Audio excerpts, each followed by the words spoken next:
Nossos votos de paz, de bem e saúde a todos e todas que nos acompanham aos domingos no estudo de O Evangelho segundo o Espiritismo. Nesta manhã, estudaremos o capítulo de número 5 com o título de Bem-aventurados os aflitos. Preparemo-nos então para o estudo, objetivando o melhor aproveitamento dos ensinos desta manhã. Façamos a leitura de uma página evangélica. No livro O Evangelho segundo o Espiritismo, abrimos no capítulo 17, Sede perfeitos nas instruções dos Espíritos, no item 10, O Homem no Mundo, uma mensagem de um Espírito Protetor, de Bordeaux, 1863. Um sentimento de piedade deve sempre animar o coração dos que se reúnem sob as vistas do Senhor e imploram a assistência dos bons espíritos. Purificai, pois, os vossos corações.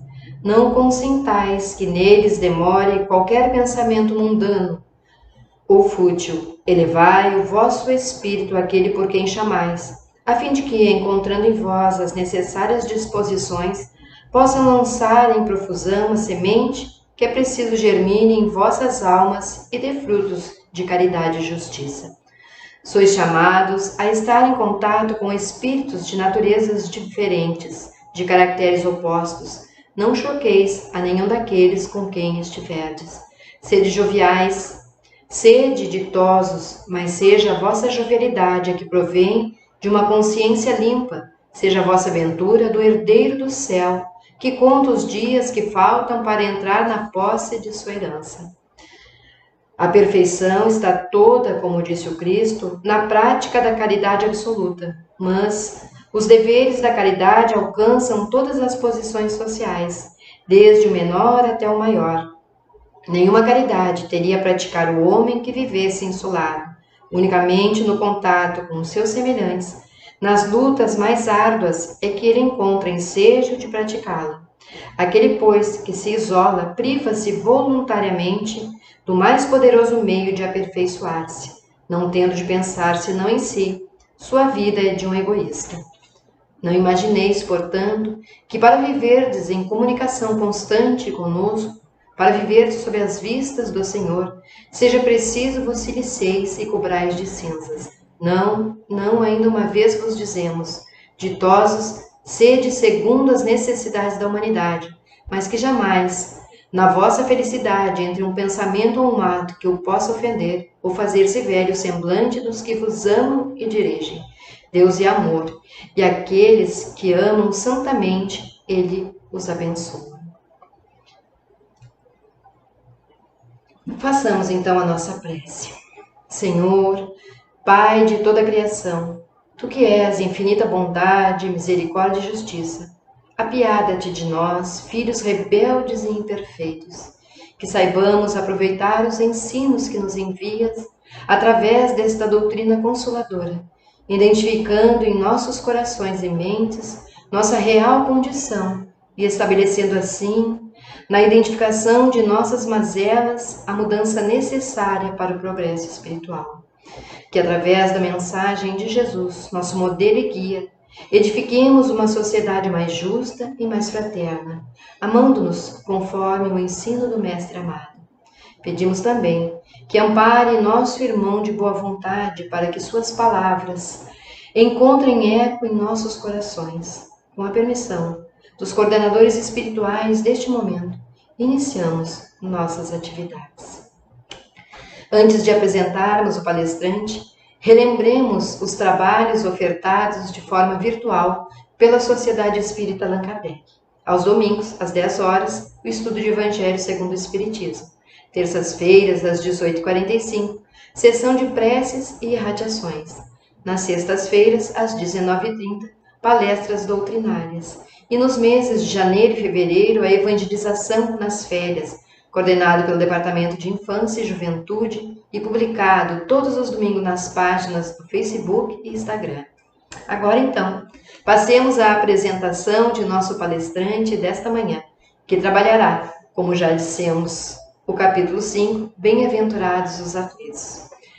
Nosso companheiro, então, é Daírson Azambuja, trabalhador da Sociedade Espírita Allan Kardec, atualmente vice-presidente doutrinário, desenvolvendo atividades de coordenação dos grupos mediúnicos da Casa e facilitador nos estudos da doutrina. Atuante também na divulgação da doutrina do movimento espírita gaúcho, atendendo a outras casas espíritas em palestras e seminários no Rio Grande do Sul e em outros estados. Ainda na área da mediunidade, exerceu função de diretor nesta área na FERES. Auxiliou também junto à Comissão Regional Sul da FEB, contribuindo na elaboração das apostilas de orientação. Atualmente, contribui como membro junto ao SEI. Com a palavra, então, o nosso palestrante.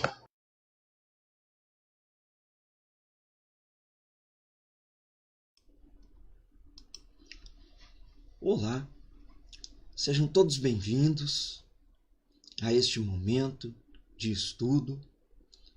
Hoje nós estaremos abordando o capítulo 5 do Evangelho segundo o Espiritismo. E não podemos falar sobre o capítulo 5 sem falar do codificador, da ordem que ele impôs aos capítulos, aos itens, aos versículos escolhidos para compor esse capítulo que é o mais longo do Evangelho segundo o Espiritismo de Allan Kardec. O seu estudo, a análise, o encadeamento de ideias e a ordem do Evangelho segundo o Espiritismo não é a ordem cronológica da vida do Cristo. As leis imutáveis, a base desse consolo, estão nos 4 primeiros capítulos. É ali que ele estabelece, então, o alicerce, vamos dizer assim, de toda a obra.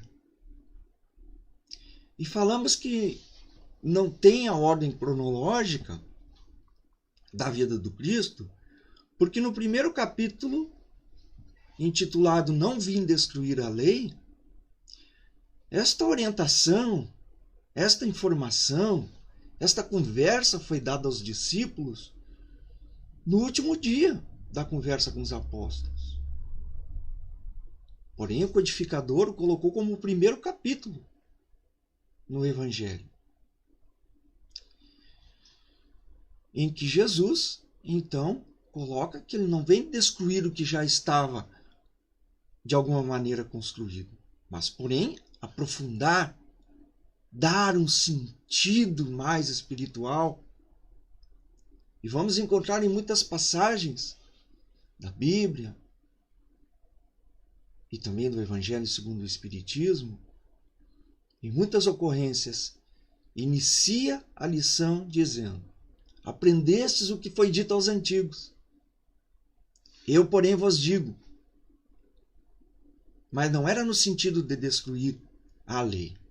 No capítulo 2, meu reino não é deste mundo. Como ainda não é, mas está a caminho. Pouco a pouco a humanidade vai aprendendo as lições necessárias a cada época e vai se humanizando, se transformando, aprendendo as lições. Mas, além dessa escola, há outras.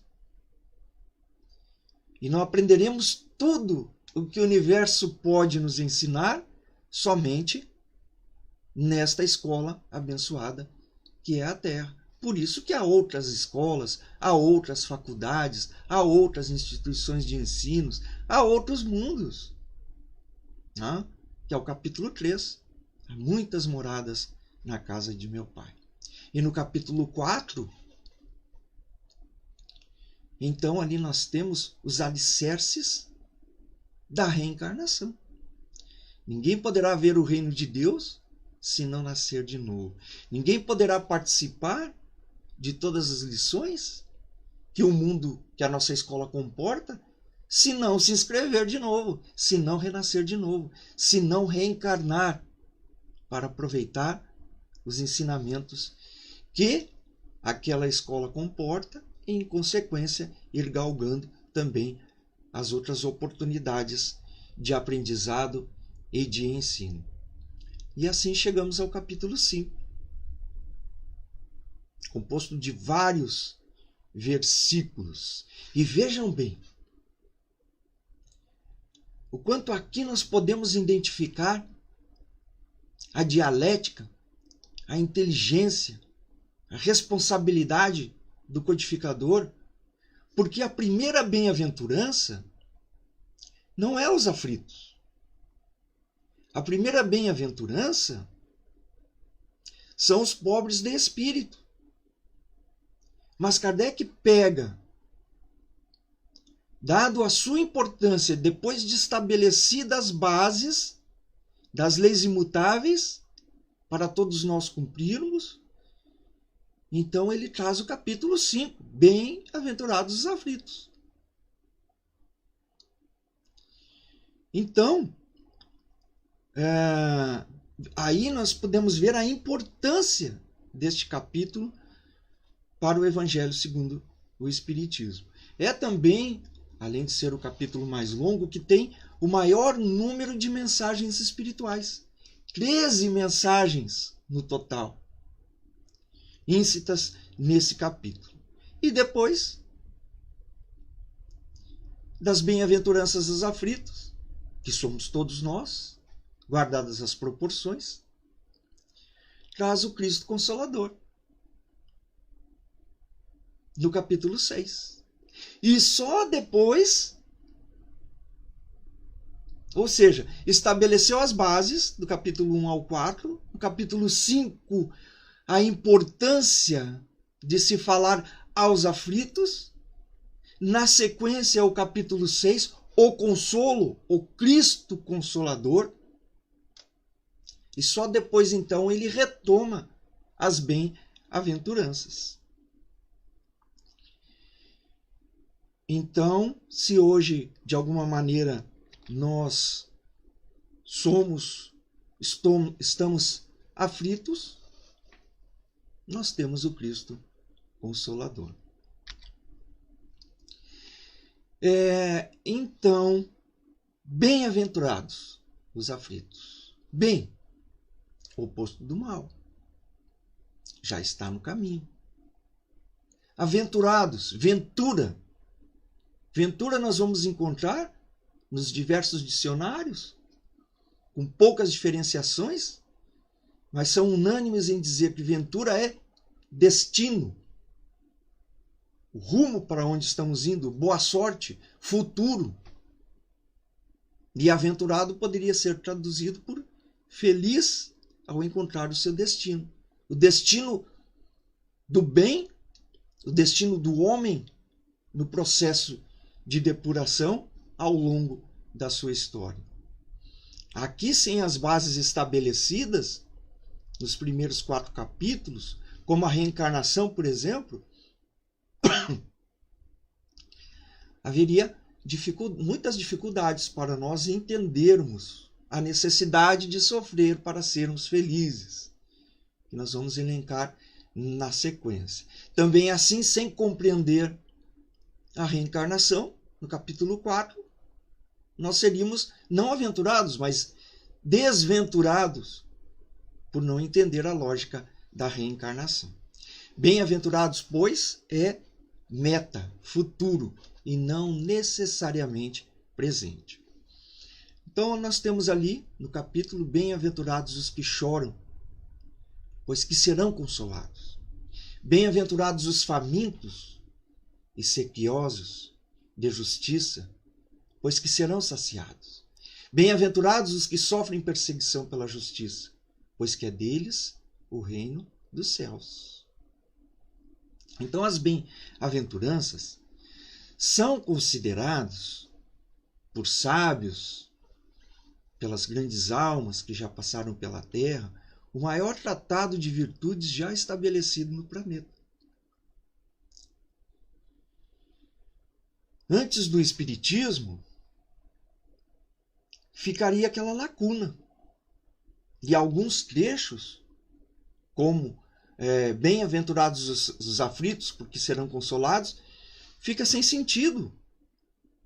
Porque todos nós, acredito, conhecemos pessoas que têm dores, que têm angústias, e que até chegam a enfrentar o recesso do túmulo em meio do sofrimento, dores acerbadas por vezes, e sem necessariamente encontrar alívio para as suas dores.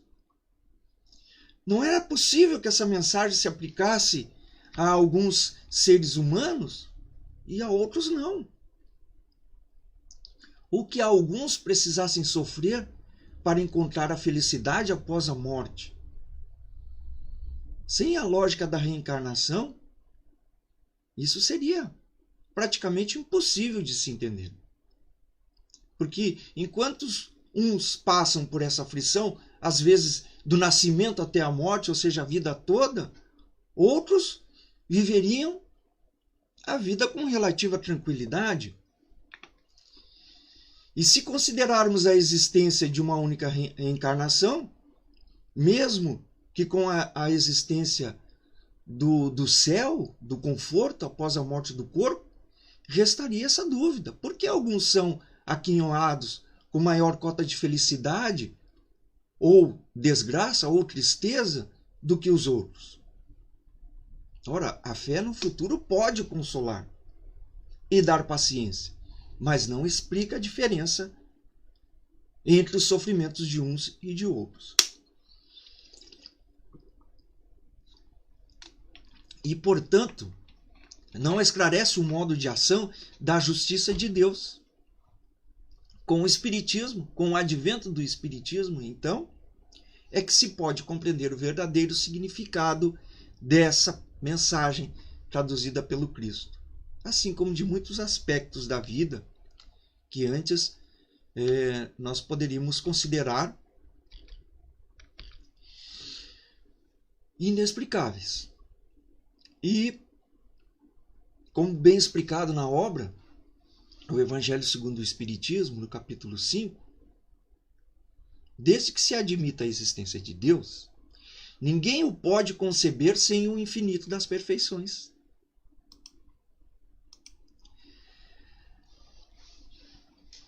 Ele necessariamente tem todo o poder, toda a justiça, toda a bondade, sem o qual não seria Deus. Se é soberanamente bom e justo, não pode agir com capricho, nem com parcialidade. Logo, as dificuldades da vida, elas derivam de uma causa. E pois que Deus é justo, justa é de ser essa causa. Isso o que cada um deve bem compenetrar-se. Por meio dos ensinamentos de Jesus, Deus pôs os homens na direção dessa causa. E hoje, julgando-os suficientemente maduros para compreendê-la, lhe revela completamente a aludida causa por meio do Espiritismo, isto é, pela palavra dos Espíritos. Nesse capítulo, o codificador organiza o texto de tal forma que vai, ao mesmo tempo, nos trazendo estas informações, também nos aplicando ali o lenitivo e o consolo. Nos fala sobre as causas atuais das aflições e as causas anteriores das aflições. Ali nós podemos compreender que nem tudo que nos ocorre, que nem tudo que nos acontece, que nem todas as dificuldades, as aflições que temos nesta existência são em consequência do passado ou de algum erro que tenhamos cometido e que agora restauramos no equilíbrio da lei a justiça daquilo que impusemos aos outros. Mas nas causas atuais das aflições, nós poderemos ver, por exemplo, alguns exemplos que poderemos citar. A pessoa sofre no fim da vida com um câncer de pulmão. Não poderá ele dizer, mas ele fumou a vida toda. Não poderá ele dizer que aquilo é consequência de um ato de uma vida anterior. É consequência de um ato desta vida. O vício do cigarro, que lesa o organismo físico, que lesa todo aquele equipamento, todo aquele arcabouço dos órgãos necessários para a respiração. Ou um outro exemplo também, que a gente pode se utilizar, alguém que contrai cirrose ou dificuldades no fígado em função da bebida, bebeu a vida toda. Não pode inculpar, né, aquela ocorrência, aquela ocasião, como se fosse consequência de uma vida anterior. A pessoa, cada vez que tem alguma contrariedade, explode, um acesso de cólera. E isso se repete. Então ele bombardeia as suas glândulas endócrinas com pensamentos negativos, baixando a sua defesa imunológica e ocasionando outros transtornos também. Pois muitas vezes, determinadas ocorrências como uma apoplexia, um acidente cardiovascular, algum outro acidente vascular cerebral, podem ter origens num acesso de cólera não dominado a tempo, não analisado, não feito o exercício por aquela modificação. A descarga no organismo de substâncias que pouco a pouco vão lesando o órgão responsável pelo seu funcionamento. Então vem o acidente de diversas ordens. A quem culpar, pois? A minha falta, né, de bom senso, de exercício no bem. Então essas são as causas atuais das nossas aflições. Continuando no texto. Quantos homens caem por sua própria culpa? Quantos são vítimas da sua imprevidência, do seu orgulho, da sua ambição? A quem, então, há de o homem responsabilizar por todas essas aflições, senão a si mesmo?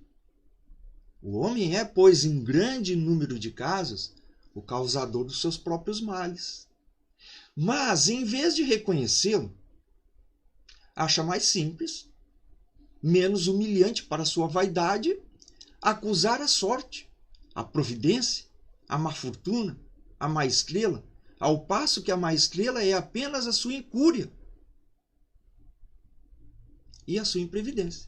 Os males dessa natureza fornecem indubitavelmente um notável contingente ao cômputo das vicissitudes da vida. O homem as evitará quando trabalhar por se melhorar moralmente, tanto quanto intelectualmente.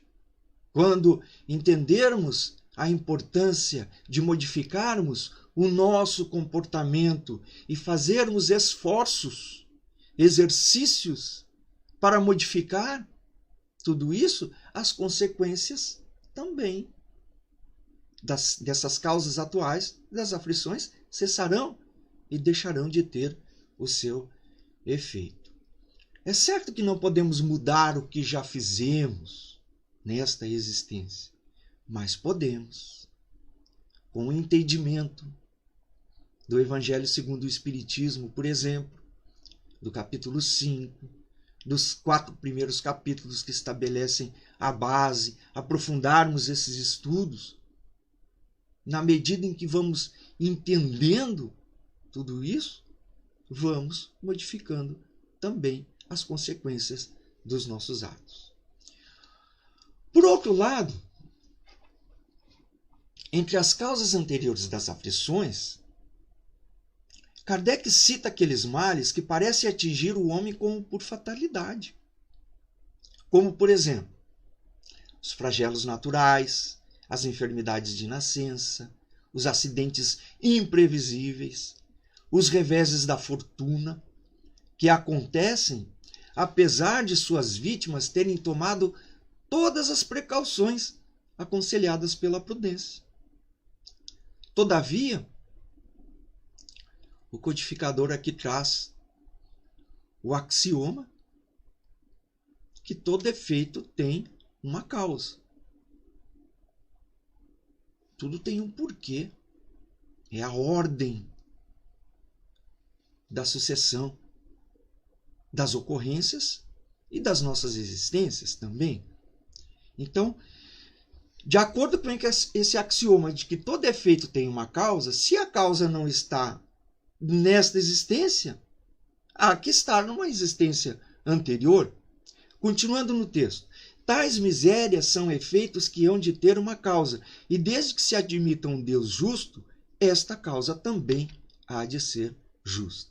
E se não encontrarmos a causa no sofrimento, do sofrimento na vida atual, ela há de ser anterior a essa. Isto é, há de estar numa existência precedente. Desta forma, é a lógica que nos explica a justiça de Deus. E se o homem não é punido, ou punido completamente na sua existência atual, não escapará nunca às consequências das suas faltas. Os sofrimentos são uma advertência de que erramos, e sem eles, estes sofrimentos, muito de nós não encontraríamos um motivo para se melhorar e permaneceríamos confiantes na impunidade, o que retardaria o progresso do indivíduo e da sociedade. Assim continua Kardec, no item 8. Os espíritos penitentes, porém, desejosos de reparar o mal que hajam feito e de proceder melhor, esses a escolhem livremente. Não é difícil de entender.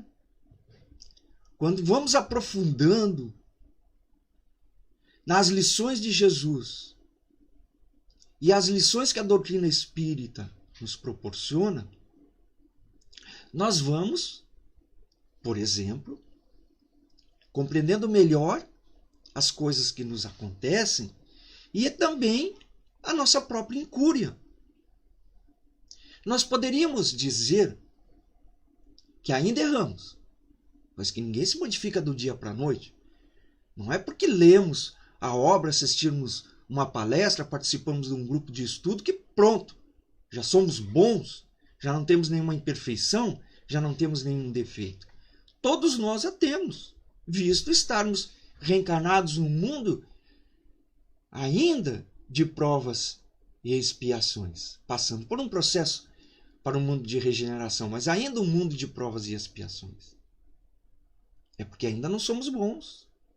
No entanto, alguns de nós já percebem os erros que cometeu. E muitas vezes, no momento, você acaba dizendo palavras mais rudes, mais duras a alguém, e daqui a pouco você para e pensa, puxa vida, mas isso não está certo. Ali a consciência está gritando, é um sinal de alerta, porque já temos os arquivos e já passamos, por mínimo que seja, a fazer aquela compreensão, a refletir sobre isso. Qual é a consequência natural desse pensamento? Puxa vida, isso que eu fiz não está certo, agi mal. Qual é a consequência natural? Pedir perdão, mudar o comportamento. Pois bem, alguns vão ter esse sentimento depois de morto o corpo, na vida espiritual. Aí eles poderão dizer, como algumas pessoas, perdi o meu dia, perdi o meu trabalho. Mas um novo dia nascerá e Deus nos dá a nova oportunidade da reencarnação, também para repararmos o mal que fizermos, visto que já estamos ali com o sentimento de reparar e de mudar o comportamento. Alguns que têm esse sentimento forte podem, conforme estejam mais ou menos evoluídos nas lições que a vida proporcionou, também escolher livremente as provas as dificuldades ou até as expiações que irão passar. Tal o caso de um que, havendo desempenhado mal a sua tarefa, pede que lá deixem recomeçar, para não perder o fruto do seu trabalho. As tribulações, portanto, são ao mesmo tempo expiações do passado, que recebe nelas o merecido castigo, e provas com relação ao futuro que elas preparam. Um exemplo que se pode colocar aqui: você vai fazer uma viagem para visitar alguns parentes, uma viagem de lazer, uma viagem de trabalho. Não é tão distante assim que você necessite pegar um transporte aéreo, e você vai com seu veículo. Ou compra passagem na rodoviária e vai de ônibus. Vamos supor a distância, que é mais ou menos de 850 a 900 quilômetros, de Porto Alegre a Uruguaiana. Você venceu 700 quilômetros. Fura o pneu do carro. O que você faz? Desiste? Não. Desce do veículo, troca o pneu. E isso gera esforço. Para alguns até é relativamente mais tranquilo, mas não fácil.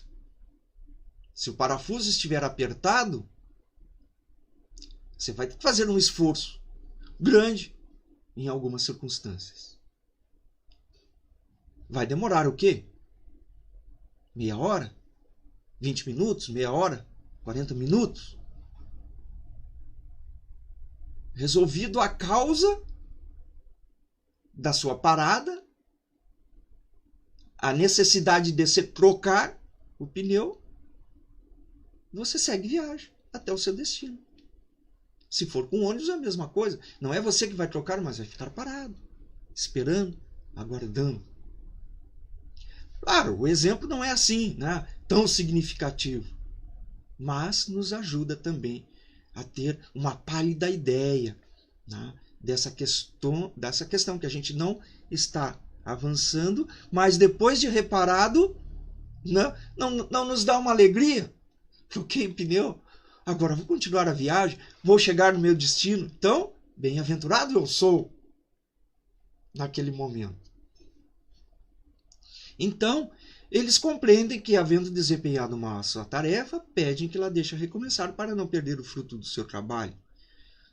As tribulações, portanto, são ao mesmo tempo expiações do passado, que recebe nelas o merecido castigo e provas com relação ao futuro que elas preparam. Rendemos graças então a Deus, que em sua bondade nos permite.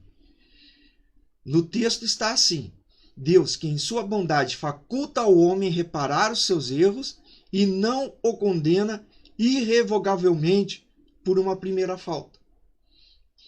Por outro lado, não devemos acreditar que todo sofredor está expiando um erro do passado. Muitas vezes são provas que o próprio Espírito escolheu para progredir mais rapidamente. Pois, como explica Kardec no item 10 deste mesmo capítulo, os espíritos não podem aspirar à completa felicidade enquanto não se tenham tornado puros. Qualquer mácula lhes interdita a entrada nos mundos felizes. Aquela comparação que fizemos com as faculdades, com as diversas escolas. Enquanto não vencermos todas as lições que este mundo comporta, como ingressarmos numa outra escola se ainda nos falta uma matéria a ser vencida? As pessoas não fazem pós-graduação se não tiverem a graduação. Por isso o nome já diz pós-graduação. Mas há uma condição, a graduação. E assim sucessivamente. Continuando no texto.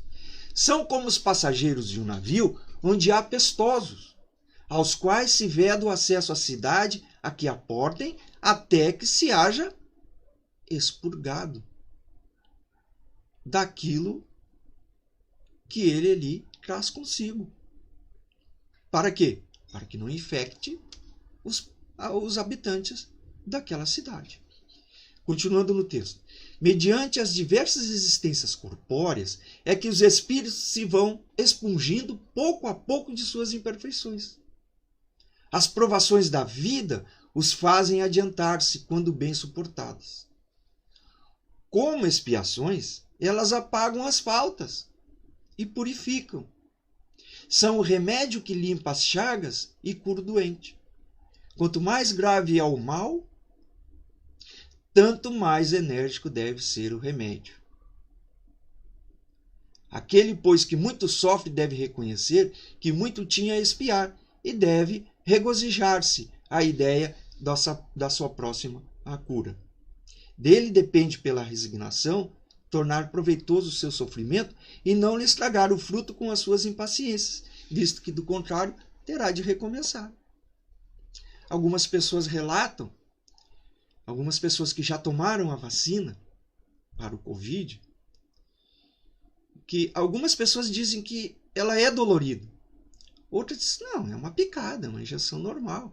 Outras pessoas dizem, não, ela dói quase tanto ou mais do que a vacina da H1N1 ou que outras injeções doloridas. Mas vejam bem, é um sofrimento que vai nos trazer mais adiante a proteção. Em outras ocorrências, um procedimento cirúrgico para extrair uma pedra nos rins, por exemplo, e que tem ali a sua recuperação. Alguns procedimentos cirúrgicos são mais longos, a recuperação, outros nem tanto. Mas é um sofrimento justificável, vamos dizer assim, que vai nos trazer o alento para as dores que havíamos sentido. No exemplo das pedras nos rins, causam aquelas dores terríveis. A pessoa às vezes chega a desmaiar. Quando é levado ao hospital, nas crises agudas, o processo é muito dolorido. Então, enquanto não se extrair, continuará tendo aquele sofrimento. Mas vamos supor, hipoteticamente, que a pessoa tenha pedras nos rins. Aí tem o sofrimento. Faz o procedimento para a retirada das pedras e alguém, durante o procedimento, pode dizer a ele, fazendo essa comparação, bem-aventurado, sofres agora, mas logo ali está a cura. Então, aquele sofrimento, para ele, tem um alento ali mais adiante no futuro. Dele depende sua resignação. Repetindo ali o último parágrafo lido. Tornar proveitoso o seu sofrimento e não lhe estragar o fruto com as suas impaciências, visto que do contrário terá de recomeçar. Imagina se a pessoa está ali extraindo aquela pedra nos rins e se revolta, né, com a pessoa que está fazendo o procedimento. Não, vou fazer, isso é muito dolorido. E vai embora. Decide não fazer. Terá que retomar, pois que o problema não foi sanado. Continuando no texto. Assim, pela frase, bem-aventurados os aflitos, pois que serão consolados, Jesus aponta que o sofrimento é o prelúdio da cura. Se suportado pacientemente, o que garantirá tranquilidade no futuro, pois estaremos livres da dívida. Aliás, o codificador ele faz uma ótima comparação no item 12, intitulado Motivos de Resignação, dizendo que o homem que sofre assemelha-se a um devedor de avultada soma a quem o credor diz: se me pagares hoje mesmo a 100ª parte do teu débito, quitar-te-ei do restante e ficarás livre. Se eu não fizeres, atormentar-te-ei até que pagues a última parcela. Não se sentiria feliz o devedor por suportar assim toda a espécie de privações para se libertar pagando apenas a 100ª parte do que deve? Em vez de se queixar do seu credor, não lhe ficará agradecido É aqui precisamos frisar que as nossas aflições representam apenas a 100ª parte da dívida, que será considerada quitada se passarmos pelas dificuldades com resignação. E prossegue o codificador, analisando a necessidade de quitar débitos e não cair em novas faltas. Entre essas faltas, cumpre se coloque na primeira fiada a carência de submissão à vontade de Deus. Logo, se murmurarmos nas aflições, se não as aceitarmos com resignação e como algo que devemos ter merecido, se acusarmos a Deus de ser injusto, nova dívida contraímos, que nos faz perder o fruto que deveríamos colher do sofrimento. É por isso que teremos de recomeçar, absolutamente como se a um credor que nos atormente pagássemos uma cota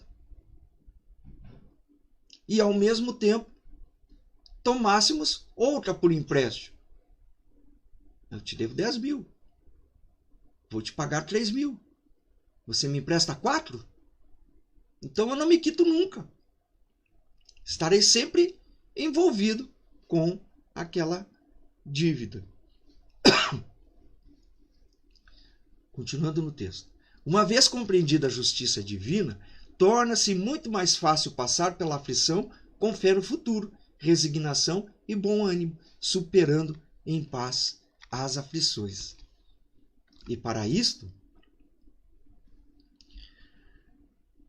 nós vamos encontrar neste mesmo livro, neste mesmo capítulo, dentre aquelas 13 mensagens que comentamos, dentre as 13 mensagens que compõem o capítulo 5, uma mensagem do espírito Lacordaire, que foi dada 2 anos após o seu desencarne e que é objetivo, é clara e cheia de consolo. Bem e mal sofrer. Lá no item 18. Quando Cristo disse: bem-aventurados os aflitos, pois o reino dos céus lhe pertence, não se referia de modo geral aos que sofrem, visto que sofrem todos os que se encontram na terra, quer ocupem tronos, quer estejam sobre a palha. Mas poucos sofrem bem.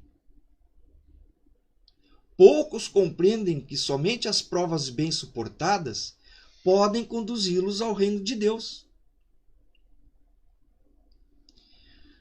Fazendo aqui um apontamento, depois continuamos no texto, fazendo uma referência à última obra da psicografia de Divaldo Pereira Franco, Rumo ao Mundo de Regeneração, pelo espírito Manuel Filomeno de Miranda, os amigos espirituais formaram equipes compostas por Manuel Filomeno de Miranda.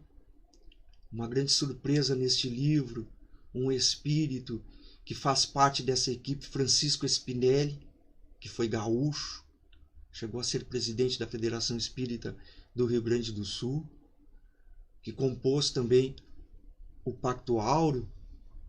Outros espíritos como Bittencourt Sampaio, Eurípides Barçanufo, Bezerra de Menezes, compõem equipes, não só para o Brasil, obviamente, para todos os países que estão enfrentando a Covid-19, para amparar, atender a todos aqueles que contraem o vírus, mas não somente a estes. Essa solicitude de Deus, referente a essa equipe, amparam também aqueles que deixam o corpo físico em função da pandemia. Então é um auxílio mais especializado, vamos dizer assim.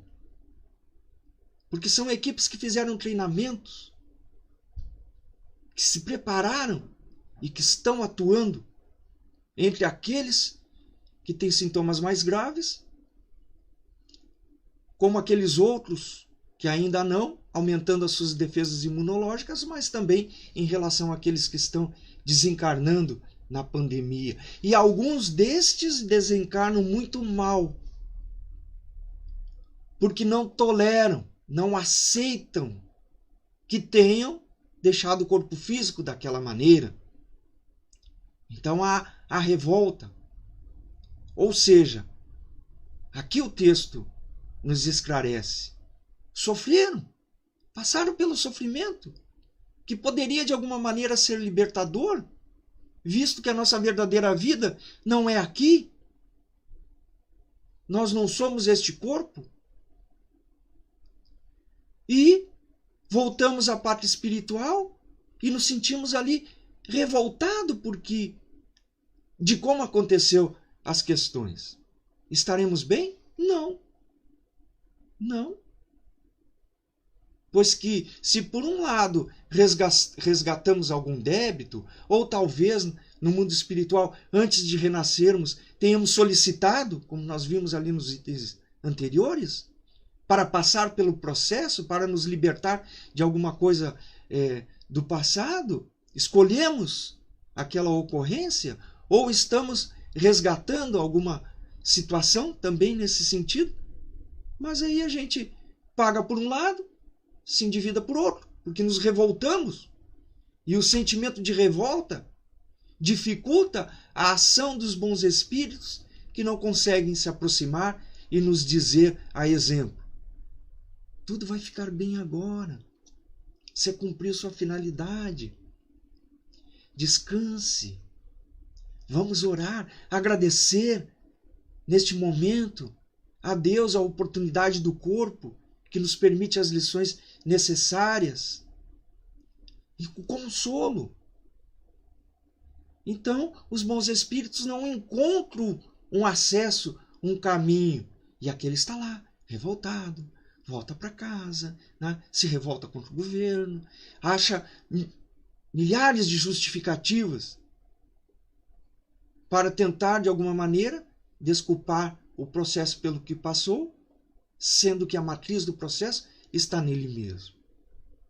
Então, é um exemplo do mal sofrer. Poderia aproveitar, colher os frutos, mas não o faz.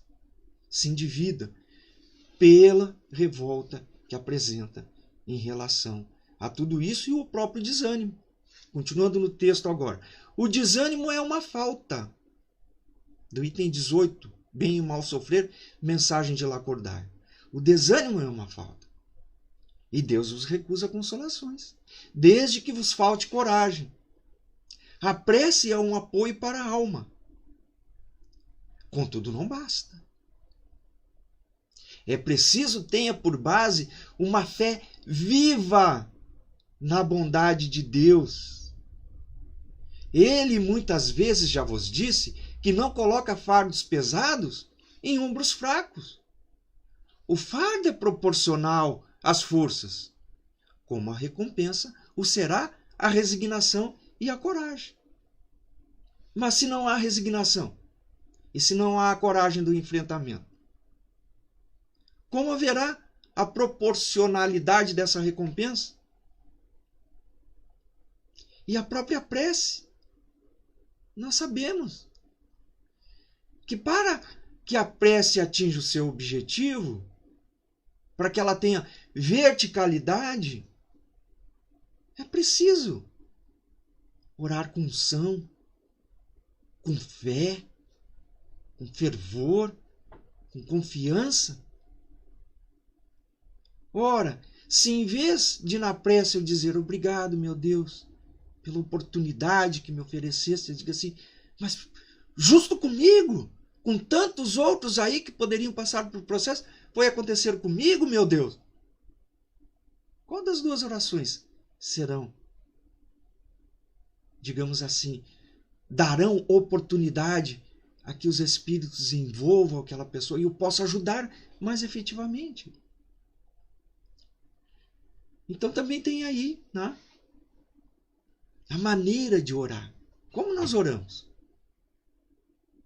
Como nós fazemos a nossa prece, a nossa oração?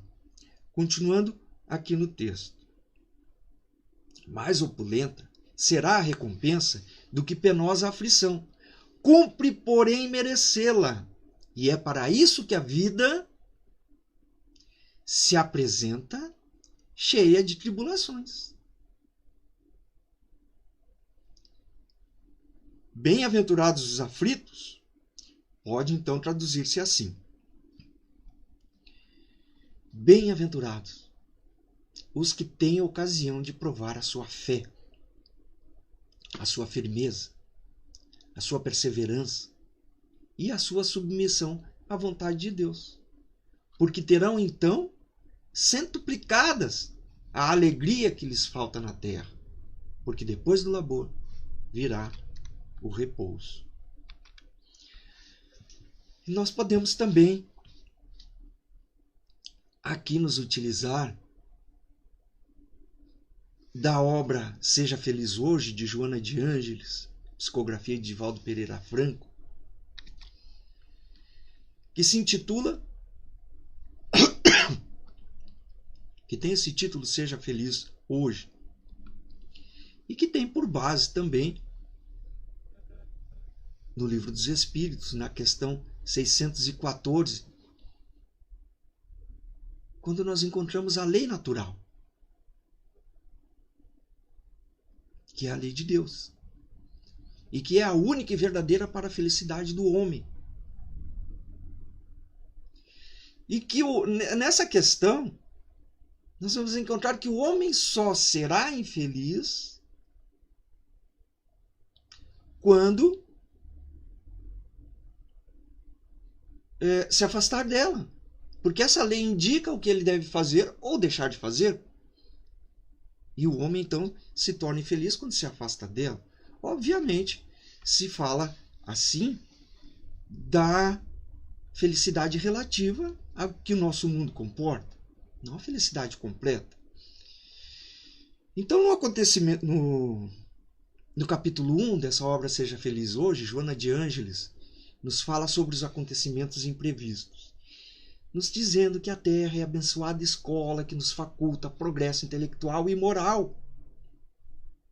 E que nós, devedores das leis soberanas da vida, desfrutamos então, nesta escola, da oportunidade feliz de aprendizado e de reparação.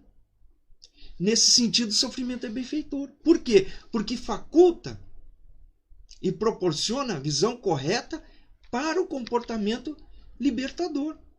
E dentre estes tantos que se podem colocar, principalmente nos dias atuais, enfermidades degenerativas, conflitos e transtornos emocionais, desencarne de um ser querido, por vezes, pela Covid, por um conhecido, por um amigo, por um confrade espírita, por as pessoas do comércio do nosso bairro, pelas pessoas de outros credos, de outras religiões, que nós sabemos enfrentaram também a dificuldade e retornaram à pátria espiritual. Então, o conhecimento do Espiritismo, aqueles primeiros 4 capítulos que nós vimos lá no início, que nos dão a base, nos falando sobre as muitas moradas na casa do nosso Pai, a oportunidade de renascer de novo, vai nos dizer que a desencarnação, que o sofrimento, por mais difícil que a pessoa enfrente naquela existência, e que chegue a esse final da morte do corpo físico, não é adeus. É até breve. O Espiritismo efetivamente matou a morte. A morte deixa de existir, o nada, o nunca mais, o adeus, deixou de existir. Então, em vez das chamadas despedidas finais, nós poderíamos tranquilamente, com o conhecimento do Espiritismo, dizer: até breve, logo ali nos encontramos. Então deixa de ser aquele sofrimento desesperador para nos dar o alento do reencontro, da programação para novos momentos, para estudos em escolas, quando tivermos o merecimento, em outras escolas, em outros mundos. Dentre estas dificuldades também falência, desencanto, desalento e dor, a benfeitora nos diz que fazem parte do programa de iluminação do ser e da humanidade. Por isso somos bem-aventurados.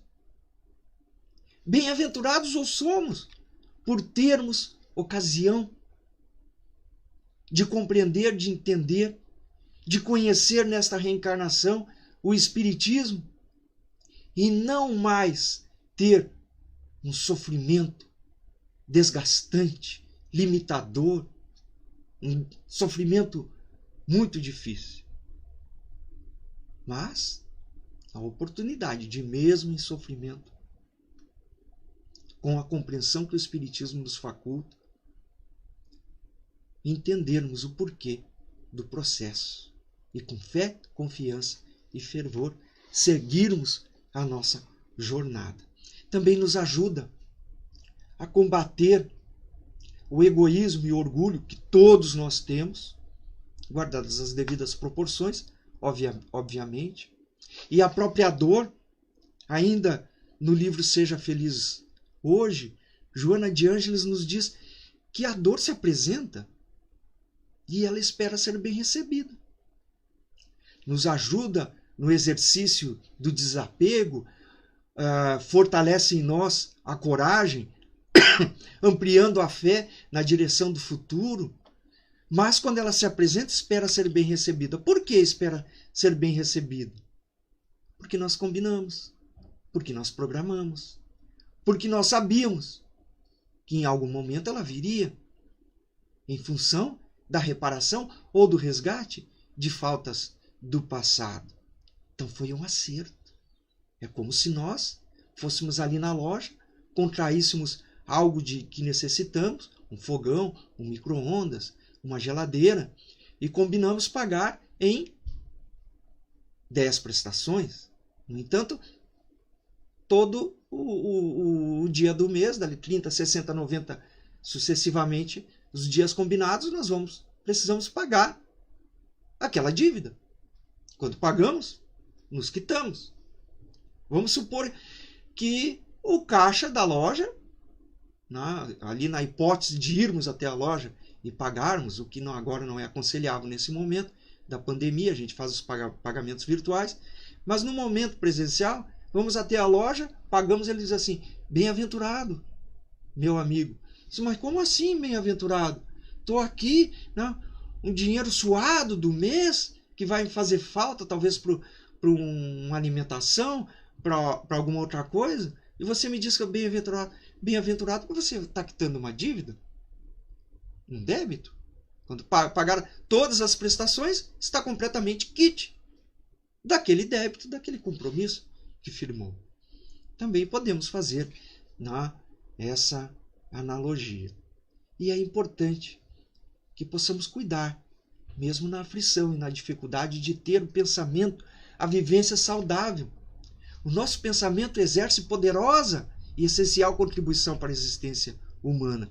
É necessário que possamos corrigir os velhos costumes da reprimenda, de tudo reclamar, de tudo, enfim, estar infeliz com tudo que nos ocorre. Está infeliz quando chove, está infeliz quando faz sol, está infeliz quando está frio, está infeliz quando está calor. A pessoa nunca está contente e está sempre reclamando. O que está em volta dela? Ela está atraindo pensamentos negativos, diminuindo as suas defesas imunológicas e atraindo, por vezes, espíritos que compactuam com as mesmas ideias. Então é necessário cuidar do nosso pensamento, do empenho, do hábito de pensar corretamente, cuidando para não repetir os erros, para que não nos comprometemos a estágios mais graves. Nem sempre nos é fácil superar o pensamento que nos chega. Há um ditado que diz que não podemos impedir que os pássaros voem sobre as nossas cabeças. Não podemos, mas podemos impedir que eles façam ninho. Assim também é com o pensamento. Então possamos nos esforçar pelo amadurecimento psicológico e fazer o esforço da fixação de pensamentos felizes, de agradecer, de orar. Orar por nós. Mas não deixar de orar por todos aqueles que estão enfrentando esse momento com dificuldades, às vezes, físicas, ou dificuldades aos familiares. Orar por toda essa equipe da linha de frente. Estão sendo vacinados, mas não ainda todos. Para que seus organismos sejam fortalecidos nessas funções da área da saúde tão importantes nesse nosso momento. Orar pelos que desencarnam, para que eles possam encontrar alento e não se queixar do sofrimento por que passaram, para não lhes perder o fruto. E possamos utilizarmos isso como uma prática habitual a todos aqueles que se acercam de nós. Possamos realizar o exercício que Jesus espera de nós. E como nos diz Lacordaire, ali no item 18, nesta mensagem do capítulo 5, bem e mal sofrer. Para finalizarmos, o último parágrafo. Bem-aventurados os que têm ocasião de provar a sua fé, a sua firmeza, a sua perseverança e a sua submissão à vontade de Deus, porque terão centuplicada a alegria que lhes falta na terra, porque depois do labor virá o repouso. Lacordaire, Havre, 1863. Muito obrigado, amigos. Que Jesus nos ampare, nos fortaleça e todos nós possamos permanecermos firmes no exercício da fé, confiantes na justiça de Deus. Muito obrigado. Agradecemos ao nosso companheiro Daírson por sua disponibilidade e pelas reflexões que ensejou aos nossos corações à luz do Consolador prometido. Então, ao término da atividade desta manhã, agradecemos mais uma vez a Deus, nosso Pai, que não abandona a nenhum de nós, apontando-nos o caminho a ser percorrido para atingir a vida futura, através dos ensinos do Mestre Jesus. Que saibamos não só ler, mas introjetar os ensinamentos de cada uma dessas bem-aventuranças, contida nesta carta magna, que é um roteiro seguro de bem viver. E assim, pedimos licença aos amigos espirituais que coordenaram o trabalho desta manhã, para encerrá-lo com votos de muita paz. Esperamos todos e todas no próximo domingo para o estudo de o Evangelho segundo o Espiritismo. Bom domingo e uma abençoada semana a todos nós.